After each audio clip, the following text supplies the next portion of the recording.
Medical સ્ટોકિસ્ટની આડમાં ડ્રગ્સનો કાળો કારોબાર ચાલતો હતો. દર્દીઓ સુધી દવા પહોંચાડવાના નામે જો કરોડો રૂપિયાના નશાનું સામ્રાજ્ય ચાલતું હોય અને ગુજરાત એટીએસ એક એવી ચોંકાવનારી ગેંગનો પર્દાફાશ કર્યો છે.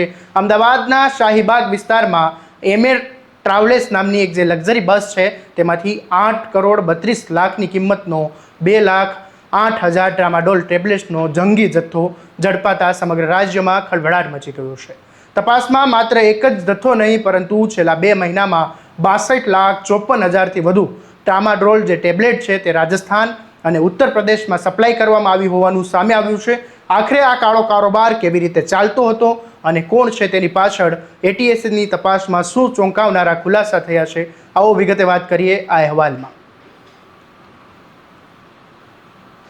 નમસ્કાર, હું છું આસિફ કાદરી અને સ્વમાન સાથે તમારું સ્વાગત છે. ગુજરાતમાં એટીએસને બાતમી મળી હતી કે વલસાડના પારડીમાં રહેતો મૂળ રાજસ્થાનનો પરેશ પરસમલ જૈન નામનો એક વ્યક્તિ છે જે મેડિકલ લાઇસન્સની આડમાં નશાની ગોળીઓનો ગેરકાયદેસર રીતે વેપાર કરી રહ્યો છે.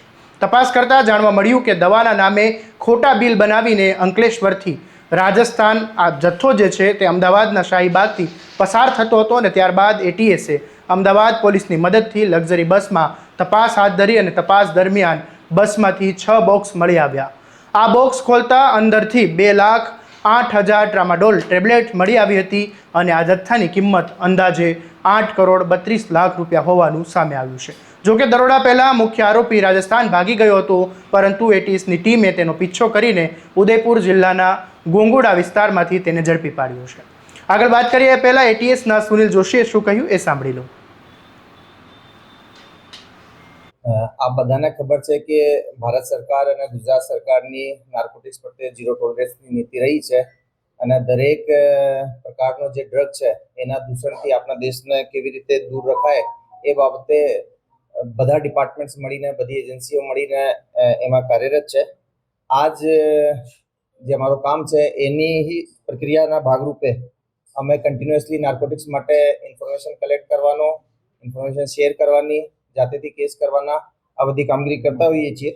આ દરમિયાન ગુજરાત એટીએસના ડીવાયએસપી શ્રી એસ.એલ. ચૌધરીને એક ઇન્ફોર્મેશન મળી હતી કે એક પરેશ પારસમલ જૈન નામનો માણસ છે જે હાલમાં પારડી વલસાડમાં રહી રહ્યો છે, પણ મૂળ સાદડી રાજસ્થાનનો રહેવાસી છે અને એક થોડાક સમયથી ટ્રામાડોલના જથ્થાની લેવેચ ઇલીગલી કરી રહ્યો છે.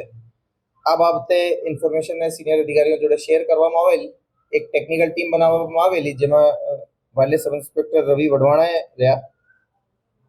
આ ઇન્ફોર્મેશનને ટેકનિકલી અને હ્યુમન ઇન્ટેલિજન્સ મારફતે ડેવલપ કરવામાં આવેલી અને પછી જાણવા મળેલ કે આ જે પરેશ પારસમલ જૈન છે આ એક પેઢી ન્યૂ મહાવીર મેડિકલ્સના નામથી ટેક્સી વગેરેના બિલ બનાવીને અને ખોટી દવાઓના બીજા કોઈ દવાઓના નામ લખીને એમાં ટ્રામાડોલનો ધંધો કરતો હતો.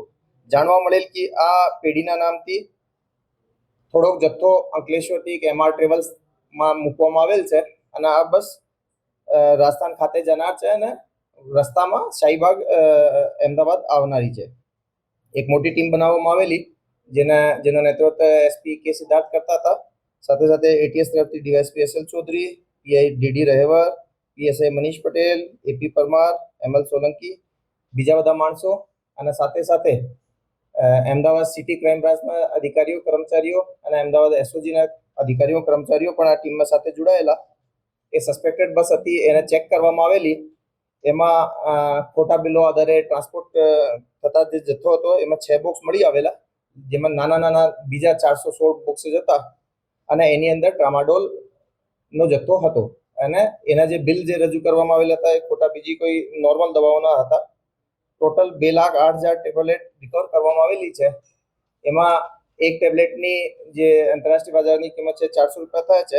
લગભગ આની ટોટલ જે કિંમત છે 8,32,00,000 રૂપિયા થાય છે.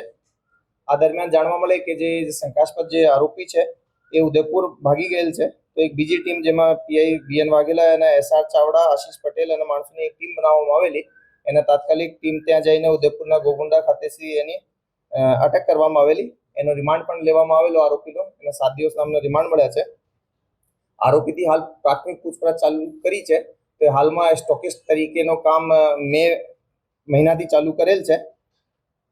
આ જે આરોપી છે પહેલા કોડેન કફ સિરપના કેસમાં ઉત્તરાખંડના હરિદ્વાર અને મહારાષ્ટ્રના થાણે ખાતે ઓલરેડી પકડાઈ ગયેલ છે અને બેલ ઉપર છૂટ્યા પછી ફરીથી આ કામગીરી કરતો હતો.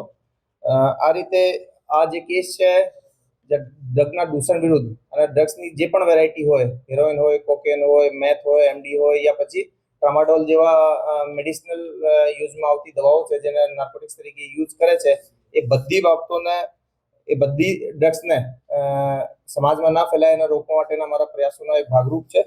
આ એક ઇન્ટરેજન્સી કોર્ડિનેશનનો પણ સારો ઉદાહરણ છે.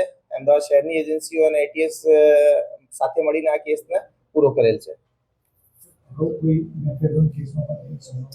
હા, આપને ધ્યાન હશે કે અમે લગભગ 1 મહિના પહેલા એક વાપી ખાતેથી એમડી નો કેસ કરેલ હતો, જેની અંદર 4 અક્યુઝ પકડાયા હતા.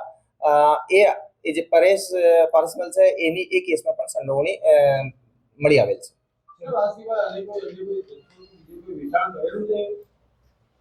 આપને હું કીધા કે એ કેસ અમે કાલે કરીને એના રિમાન્ડ લીધા છે. આ મે 2026 થી આ મેફેડ્રોનનો કામ કરતો હતો. એની અમે જે બીજી જગ્યાઓ છે એ પણ આઈડેન્ટિફાઈ કરી છે જ્યાં અમે સર્ચની કાર્યવાહી હવે કરવાના છીએ. અમને ઉમ્મીદ છે કે ભાઈ એની અંદર બીજો જે ટ્રામાડોલનો જથ્થો એ કોઈક જગ્યાએ વેચી દીધો હોય યા એની જે બીજી ટ્રેલ છે એ અમને મળવાની ઉમ્મીદ છે. એ જનરલી આપણે જોઈ શકો છો કે એના લગીને 3 કેસ નાર્કોટિક્સમાં થઈ ગયા છે. એ નાનો મોટો મેડિસિનલ પર્પઝ નો વેપાર કરતો હતો અને ધીરે ધીરે આ સાઈડમાં જતો રહ્યો છે.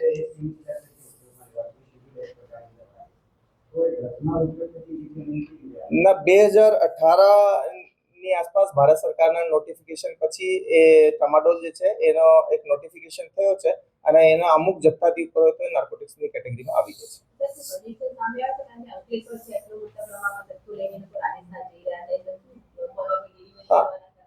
બિલકુલ, અમે એના જે રાજસ્થાનમાં જે કંપનીના નામે એ લોકો બિલ બનાવેલ હતો એ મૂળ જે જગ્યાથી આ લઈને આવ્યા હતા, પ્રોડક્શન જે છે એ મતલબ પ્રાઇમા ફેસી લીગલી લીધા હોય, ઉત્તરાખંડથી પરચેઝ કર્યા હોય આવું પ્રાથમિક રીતે જણાઈ આવેલ છે. પરંતુ એની જે સપ્લાય ચેન છે એની અંદર કદાચ રાજસ્થાન અને બીજા કોઈ સ્ટેટના બીજા લોકો અમને આરોપીઓ મળી શકે એવી શક્યતા છે. ખોટા બિલ્ટી પણ બનાવ્યા હતા અને એના કારણે માલ વેચતો હતો. અન્ય કોઈ એજન્સીની તપાસમાં જોવામાં આવશે? નહીં, હાલ પૂરતી અમે રેડ દરમિયાન અને પ્રાથમિક ચેકિંગ દરમિયાન અમદાવાદ સિટીની એજન્સીઝને સાથે રાખી છે. હાલ ઇન્વેસ્ટિગેશન ગુજરાત એટીએસ કરી રહી છે અને જરૂર પડશે તો જે પણ એજન્સીને જરૂર પડશે એના અમે સાથે જોડીશું. એટીએસની પૂછપરછમાં એવો ચોંકાવનારો ખુલાસો થયો હતો કે આરોપીએ માત્ર છેલ્લા 2 જ મહિનામાં 62,54,000 રૂપિયાની ટ્રામાડોલ ટેબ્લેટ રાજસ્થાન અને ઉત્તર પ્રદેશમાં પહોંચાડી દીધી હતી. એટલે કે હાલ જે જથ્થો ઝડપાયો છે તે માત્ર એક જ ભાગ છે, જ્યારે તેની પાછળ કરોડો રૂપિયાનો જે નશાનો વેપાર ચાલી રહ્યો હતો તે તપાસમાં સામે આવ્યું છે કે આરોપી મેડિકલ લાયસન્સનો ઉપયોગ દવાના વેપાર કરવા માટે નહીં, પરંતુ નશાની જે ગોળીઓ છે તેને વેચવા માટે કરતો હતો. અગાઉ પણ તે નશાના કેસોમાં ઝડપાઈ ચૂક્યો છે. ગુજરાતમાં ઝડપાયેલા અન્ય ડ્રગ્સ કેસોમાં તેની સંડોવણી સામે આવી છે. એક જ આરોપી 2 મહિનામાં લાખો ગોળીઓ વેચી શકે તો તેની પાછળનું જાળું કેટલું મોટું હશે તેનો અંદાજ લગાવવો મુશ્કેલ નથી. હવે સવાલ એ છે કે આ નશાની ગોળીઓ કોના સુધી પહોંચતી હતી? આ ધંધામાં હજુ કેટલાય લોકો સામેલ છે અને આ દવાના નામે ચાલતો કાળો વેપાર કેટલા સમયથી ચાલી રહ્યો હતો? હાલ એટીએસે સમગ્ર કડી સુધી પહોંચવા માટે તપાસ આગળ ધંપાવી છે. આગામી દિવસોમાં આ કેસમાં વધુ મોટા ખુલાસા થવાની શક્યતા છે. દરેક અપડેટ અને વિગતવાર અહેવાલ માટે તમારા સ્વમાનને સબસ્ક્રાઇબ કરવાનું અને આ વિડીયોને શેર કરવાનું ભૂલતા નહીં.